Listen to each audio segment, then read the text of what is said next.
Beraldo há pouco mencionou a cotação do dólar e também as manchetes, né, que foram elaboradas pelos jornalistas. Deixa eu tratar disso, porque depois de bater recorde de 6,30 no dia de ontem, nesta quinta-feira, o dólar passou a operar em queda.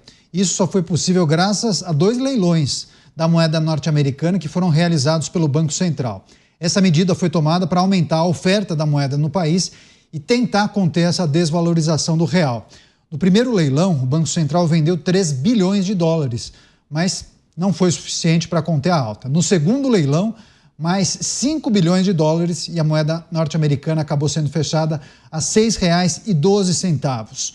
O presidente do Banco Central, Roberto Campos Neto, ele avaliou que houve uma saída extraordinária de recursos do país neste fim de ano. Por isso, a instituição resolveu intervir com leilões de venda de dólares. Não sei se a gente tem, inclusive, a fala do presidente do Banco Central. A produção vai me informar se tem ou se não tem. Vamos acompanhar. A gente teve uma confluência de fatores. A gente teve vamos dizer assim, uma percepção por parte do mercado de piora no cenário fiscal por uma frustração. A gente tem, ao mesmo tempo, uma percepção que os fatores causadores da desinflação americana têm algum questionamento em relação a isso, e isso culminou ontem com a reunião do FED. A gente tem uma percepção, a gente tem um questionamento em relação à política americana nova, essa política, vamos dizer assim, principalmente na parte externa, o que isso gera de fluxo. Então, a gente teve vários fatores confluindo ao mesmo tempo, num período que geralmente a gente tem já uma sazonalidade de saída e que às vezes tem liquidez reduzida. E é por isso que a gente está fazendo a intervenção na forma como nós estamos fazendo, mapeando o fluxo dia a dia. Luiz Felipe Dávila. Dávila, mais uma vez o Banco Central arregaça as mangas, entra em campo para tentar impedir essa alta da taxa de dólares, da cotação do dólar frente ao real, e aí naturalmente houve uma retração, talvez menor do que se esperava, né? R$ 6,12 a cotação. Foi o que todos esperavam ou nem tanto, hein, Dávila? Nem tanto, Caniato. É que o presidente do Banco Central, Roberto Campos Neto, é neto do Roberto Campos, que era um ótimo diplomata. Então ele fala as coisas com uma certa sutileza.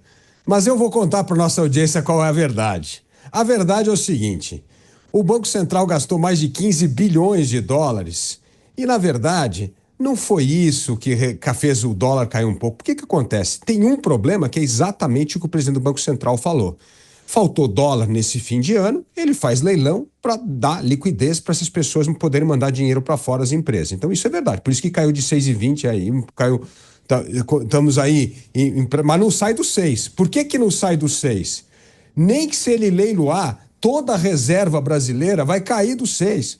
Porque não falta dólar no mercado para derrubar de 6. O que falta é confiança na política fiscal do governo. Este é o preço da política fiscal do governo. Por isso que o dólar está em 6 e vai ficar em 6 durante muito tempo. Porque o presidente da República acha que o Brasil não tem um problema fiscal. Acha que o problema só do Brasil é de taxa de juro. É isso que deixa o mercado apavorado. É a falta de compromisso com uma política fiscal. E aí você pode criar um fenômeno que chama dominância fiscal. O que é dominância fiscal?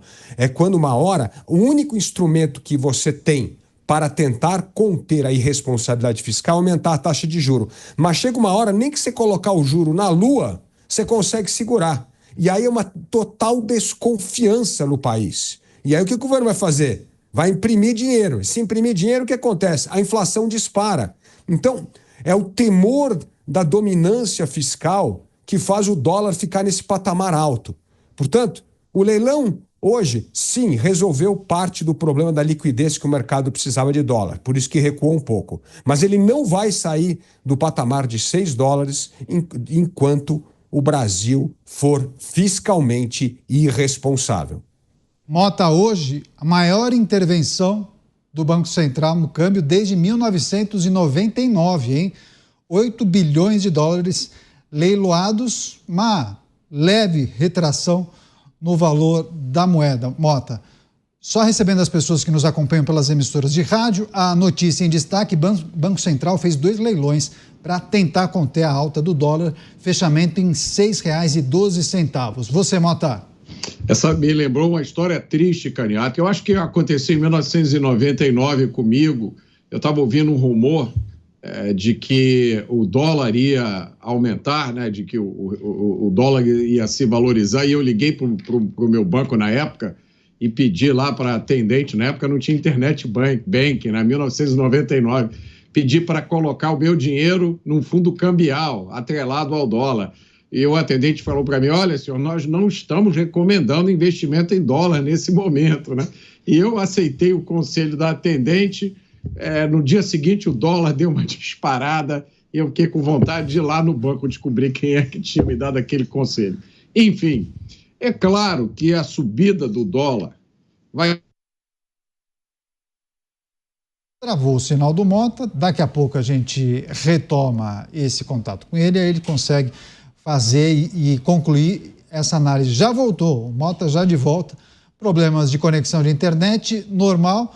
Você já estava no início do seu comentário, pode pegar daí, Mota. É sabotagem. Vamos lá.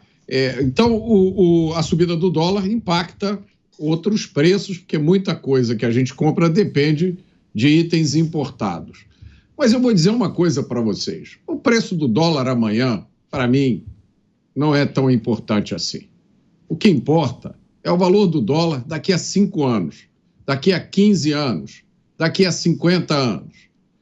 E quando a gente olha o que está acontecendo hoje, é fácil a gente identificar, né? Se não houver nenhuma mudança, a trajetória atual da economia brasileira é para baixo. É insegurança jurídica, é intervenção do governo, são as ideias mais antiquadas de 1980 sendo colocadas em prática. A trajetória futura da economia americana é para cima. Elon Musk agora ajudando o Donald Trump. Não sei se vocês viram o que o Elon Musk e o Vivek fizeram ontem. O Congresso americano estava debatendo um pacote orçamentário muito parecido com essas loucuras que acontecem aqui no Congresso, cheio de porcaria, cheio de coisa que não fazia nenhum sentido. O Elon Musk foi para o X, expôs as coisas que estavam no pacote, convocou as pessoas a reclamarem, a pressão foi tanta que o pacote não foi aprovado. Então, a trajetória da economia brasileira é para baixo, a trajetória futura da economia americana é para cima. Ou seja, a tendência do real é perder cada vez mais valor frente ao dólar. Mas isso não é por causa de ataque especulativo, não é por causa do mercado malvadão. Isso é por causa das ideias obsoletas que invadiram a mente da maioria dos nossos políticos e autoridades. E sobre as contas públicas do governo federal, o futuro presidente do Banco Central, Gabriel Galípolo, disse que não há bala de prata para resolver o problema a curto prazo. A gente separou, inclusive, esse trecho. Vamos acompanhar. Não é correto tentar tratar o mercado como um bloco monolítico, vamos dizer assim, né? Ou seja, como se fosse uma coisa só que está coordenada, andando num único sentido. Basta a gente entender que o mercado funciona geralmente com posições contrárias, né? Eu acho que a ideia de ataque especulativo enquanto algo coordenado não representa bem. Eu acho que a gente pode estar explicando como o movimento está acontecendo no mercado hoje. Essa minha interpretação é bem compreendida e aceita nas minhas interlocuções, seja com o ministro Fernando Haddad, seja com a ministra Simone Tebet, seja com o vice-presidente Geraldo Alckmin e seja com o presidente da República. Você, Cristiano Beraldo, as falas conjuntas do atual e do futuro presidente do Banco Central. Essas falas podem ter algum tipo de impacto no mercado, hein, Beraldo? Canhato, o mercado já está impactado. E o Brasil já ficou para trás. Aliás, nessa linha que o Mota colocou, né, os Estados Unidos avançando aí com perspectivas bastante concretas e contundentes de avanço, e o Brasil lidando com problemas dos quais ele não consegue se livrar. Passam-se décadas e a gente continua lidando com esses mesmos problemas. Queria até usar um gancho com o tema anterior, Canhato, para a gente fazer uma conta e ver como nós estamos distantes do jogo mundial.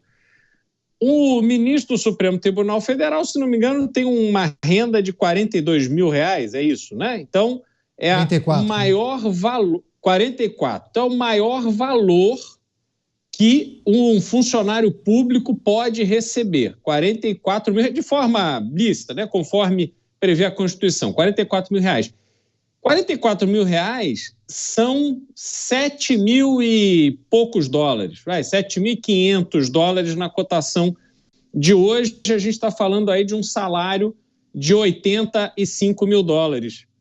Canhoto, 85 mil dólares é salário de advogado recém-formado nos Estados Unidos. Se você tiver um pedreiro, um encanador que atue numa grande cidade como Nova York, Miami, ou Houston e tal, ele ganha esse salário sem ter curso superior. Essa é a distância, quer dizer, a nata da nossa intelectualidade, coloquemos assim, sem querer entrar no mérito, mas o Supremo Tribunal Federal deveria ser sempre ocupado pela nata da intelectualidade jurídica brasileira e tantos outros cargos importantes. Tem a remuneração hoje de um encanador nos Estados Unidos, de um recém-formado nos Estados Unidos. Então, Canhoto, olha, o presidente do Banco Central, Roberto Campos Neto, o Dávila destacou isso, e é verdade, ele já garantiu o título de homem público mais educado e elegante dos últimos tempos na história do Brasil. Foi atacado de uma forma impressionante e manteve-se sereno, incapaz de proferir uma acusação, um ataque, de revidar na mesma moeda, porque teve berço. Roberto Campos Neto tem de quem sentir vergonha, que tem uma família com uma história escrita no Brasil, e ele entende o valor de trilhar este mesmo caminho. Infelizmente, é um caso isolado, Canhoto. Essas falas que são colocadas são falas para não criar atrito, mas a realidade está aí, todo mundo está vendo. A gente vai seguir acompanhando essas movimentações. Daqui a pouco tem outros destaques em relação a essas pautas econômicas.